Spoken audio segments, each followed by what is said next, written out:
Kokoko, Patience Dabani, c'est moi, Jonas Moulenda, Thomas Lemé. Permets-moi de m'inviter dans ta maison aujourd'hui pour te dire ces quelques vérités. La dernière fois, lorsque tu m'as appelé au téléphone par l'entremise des fiacres Pakongoma, tu m'as agoni d'injures, hein? Je t'ai pas répondu. Moi, j'étais un enfant bien éduqué. Je n'insulte pas les mamans parce que tu as l'âge de ma mère. Malheureusement, vous avez une grande différence. Ma mère est une femme sage et toi, tu manques de sagesse. Je vais lui demander qu'elle te prête sa sagesse parce que tu en as vraiment énormément besoin. J'ai lu sur Internet que la mairie de Port-Gentil va te reverser une somme de 300 millions de francs CFA au motif que le terrain sur lequel a été bâti un marché, c'est ton terrain. Je suis étonné parce que ma mémoire me rappelle que lorsque le père Paul Mbabessol était ministre de l'Agriculture, ce terrain était bel et bien la propriété du ministère de l'Agriculture. Alors, je ne sais pas à quel moment tu as pu l'acquérir. Je voudrais quand même que tu nous montres les documents en bonne et due forme parce que le Gabon n'est pas la propriété de ta famille. Il faut que tu comprennes ça. Le Gabon, c'est notre pays à nous tous et il faut que tu fasses extrêmement attention parce qu'il y aura nécessairement le retour du bâton. Tout le mal que tu es en train de faire au peuple gabonais aujourd'hui, je crois que tu finiras par le payer un jour. Parce que le monstre que tu as enfanté par césarienne finira tôt ou tard par quitter le pouvoir. Il ne sera pas ad vitam aeternam. Mais moi, je voulais te poser une question, la maman. Dis-moi, tout l'argent que toi tu amasses là, tu fais quoi de ça? Une fois que je suis arrivé chez toi, je t'ai trouvé en train de manger la boîte saline avec du manioc. Et tu m'as dit ces jours-là que les temps sont durs. Dis-moi, quand tu vas partir, l'argent là, c'est pour faire quoi? Les économies au paradis là-bas. Dis-moi, ton mari, quand il est parti, il t'a dit que là-bas, on a besoin d'argent pour vivre aisément. Dis-moi, quand il est parti, il avait combien dans ses poches? Mais arrête ta méchanceté. Nous, on t'aimait jusqu'à un passé récent, on a acheté tes albums et tout. Mais on se rend compte que, franchement, tu ne mérites même pas l'honneur qu'on te fait. La maman. Tu es la maman de quoi même? Réponds-moi, tu es la maman de quoi? Mais il faut que tu sois une femme sage. Aujourd'hui, le Gabon a tous les problèmes à cause de ta famille. Mais gêne-toi un peu, patience. Gêne-toi. Tu as pillé le Gabon, tu as pillé les banques au Gabon. Tout ce qui est mauvais, c'est toi. La fausse monnaie, c'est toi. Mais, et puis, ton enfant, le petit monstre politique là que tu as enfanté par césarienne, ose poursuivre l'autre personne en disant qu'ils font la fausse monnaie. Mais le premier faussaire dans la famille, la première famille des faussaires, c'est d'abord ta famille. Il faut comprendre ça. Tu te rappelles, non, de l'affaire quand je t'avais appelé en 2008 avec M. Albert Yangarin Goruma qui était directeur de l'Union à l'époque. On t'avait appelé parce qu'on avait un article qu'on devait faire sur la situation d'un Congolais que tu avais recruté là pour te faire la fausse monnaie et qui ne t'a pas livré les faux billets à temps et que tu as fait violer par les bérets rouges. Mais arrête ta méchanceté. Tu te rappelles ce que tu m'avais répondu au téléphone? Tu m'as dit tu prends la part des Congolais, écris ce que tu veux écrire. Mais dis-moi, tu penses que ton arrogance là, tu vas faire ça toujours et que ça ne va pas prendre fin? Mais ça prendra fin. Si tu étais sage, si tu avais vraiment grandi à Kény là-bas, où je sais qu'il y a beaucoup de sages, tu aurais appris que quand l'eau monte, le poisson mange les fourmis. Et quand l'eau baisse, les fourmis mangent le poisson. Malheureusement, tu manques de sagesse. Je vais demander à ma mère de te prêter sa sagesse. Parce que une femme de ta trempe, tu devais servir de conseiller maintenant aux nouvelles générations actuelles. Tu devais même conseiller ton monstre qui est en train de gaspiller le pays aujourd'hui. Parce qu'il manque de sagesse comme toi-même. Comment comprendre tous ces désordres-là, tous ces micmacs qu'il est en train d'organiser? Tu es là, tu ne dis rien.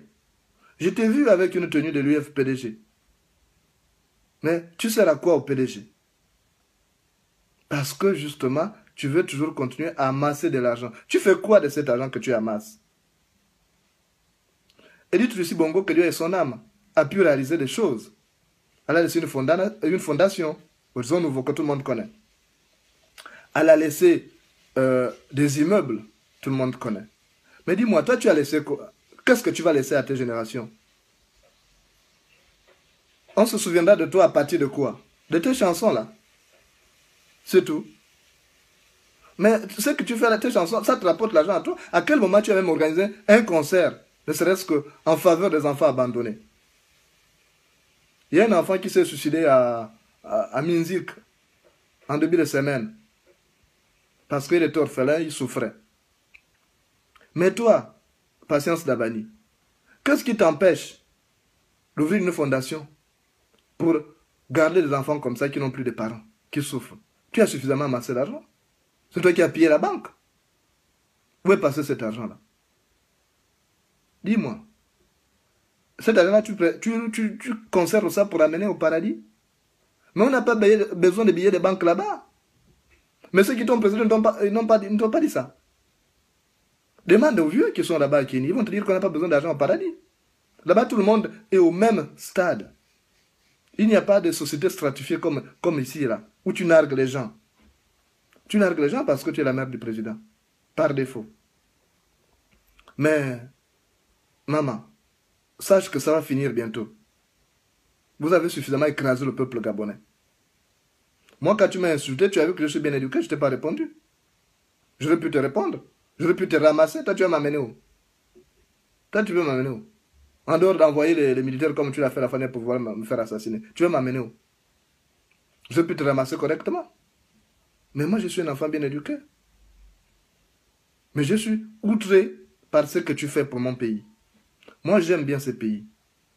Je suis choqué, même aujourd'hui, de vivre loin de ce pays. Parce que j'estime que s'il y a des vrais gens qui peuvent constituer l'avenir du Gabon, j'en fais partie. Et ça, tu le sais. Je n'entre pas dans tes magouilles, dans les magouilles de ton fils.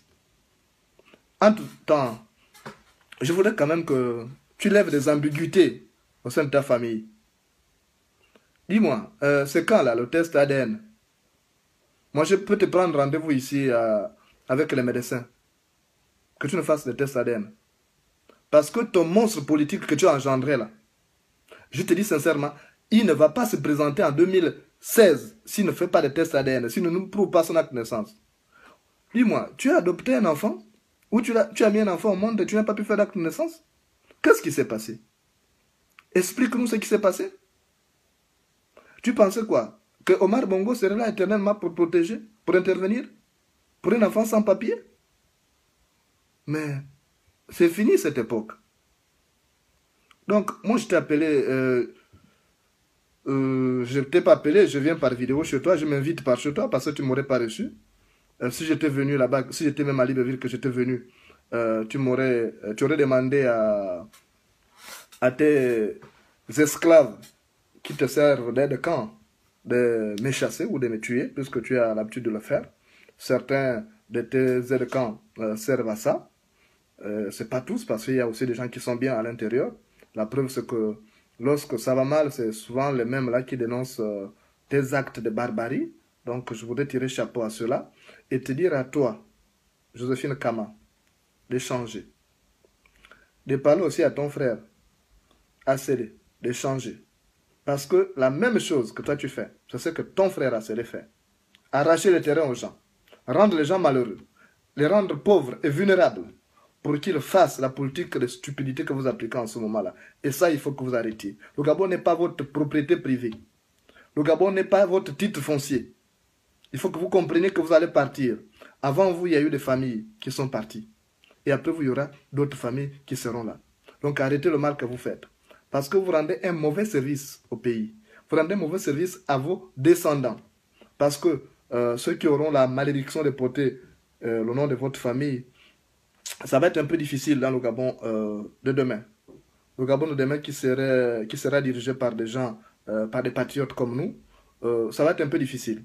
Parce que ils pourront payer un lourd tribut, le lourd tribut que vous laissez aujourd'hui. Parce que franchement, votre nom et le nom de votre famille, c'est l'incarnation du mal. Et vraiment, c'est du gâchis. 47 ans durant,